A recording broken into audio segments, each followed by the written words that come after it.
everybody. How are you?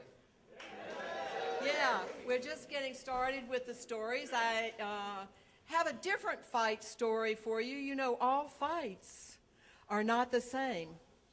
They can be dangerous, but you don't necessarily see them in the same way. My husband and I entered the reception room at the Capitol Hilton. They were passing drinks before a benefit. I sucked in my breath as I looked over the people, but it wasn't the people or the drinks. It was the tables lining the walls of that room. They were covered with treasure. It was a silent auction. My heart started to beat. Jim noticed them too, and he came up close and he squeezed my elbow. A little bit of code between a long-time married and husband and wife, and I said, don't worry, I'm going to be fine. There's not a problem here. And I spent some time picking out some precious things for myself, writing down my bids and then hovering to make sure that I stayed on top of that piece of paper. It came time for dinner. Ding, ding, a little bell. We went into a ballroom, tables for 10. We were seated with 8 strangers. This was perfect because I didn't have to worry. I could leave the table and not feel rude. And so I'd go in and I'd check my bids all during dinner. By dessert, I went back one more time. I was on top. And as I came back through the swinging doors into the ballroom, my heart skipped a beat. I thought it was going to stop. There was a man on the stage holding a Dalamation puppy. $500 going once, twice. To this day, I don't know where the blurt came from, but I felt the words as they came across my lips. 550. It felt wonderful to bid. I didn't want the dog, so I went back to my seat, facing my husband. And the next thing I heard was 550 once, twice sold to the woman at the back of the room.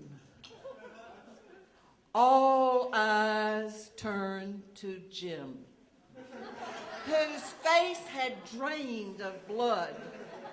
He looked like a corpse sitting there, and his eyes were on me, and they were armed. You did that! We have a dog. I know. I don't know why I did it. I don't know why it happened. And the woman appeared, and she put the puppy in my lap, and it started to eat my necklace. And I said, go away, take it away, take it away. That's the last I heard from him. Through the rest of the evening, on the drive home, when we got home, he took our little 10-pound Shih Tzu out for a walk in the rain. He came back in dripping wet and stood in front of me. I will not take care of another one of your damn dogs. And he turned and he went upstairs. And I heard him mutter, I won't live here with another dog. Oh, I felt that trouble. I felt it. I know a fight. I know a fight when I've got one. I went up to the bedroom. He was laying in the bed with his eyes closed. I slid in next to him. No good night kiss here. A 200-pound block of ice. No melting. I heard him go to sleep. I never closed my eyes all night. The next morning when it was decent, I slipped downstairs. I called my cousin. I told her the story. of what had happened. Sandra, I think he's going to leave. Walk away from the dog. I paid $550 for the dog. Walk away from the money. Can't. My last, best, final word. Walk away from it. She hung up. I sat in the chair, weighing my options. 48 years of marriage. $550. 48 years of marriage. $550. I was born to Depression parents. This was too big for me.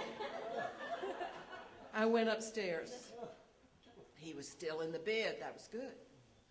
No suitcase. I looked at him. I said, there's a way out of this dog thing. We'll give it back to the Kidney Foundation. We'll give them the money. We don't have to get the dog. Not a word. Did you hear me? We don't have to get the dog. I thought I heard the sound of ice cracking. It was a long time. And then he said, that would be a very good idea. And that's how, without exchanging a single blow, Jim and I canceled out that fight and saved our marriage.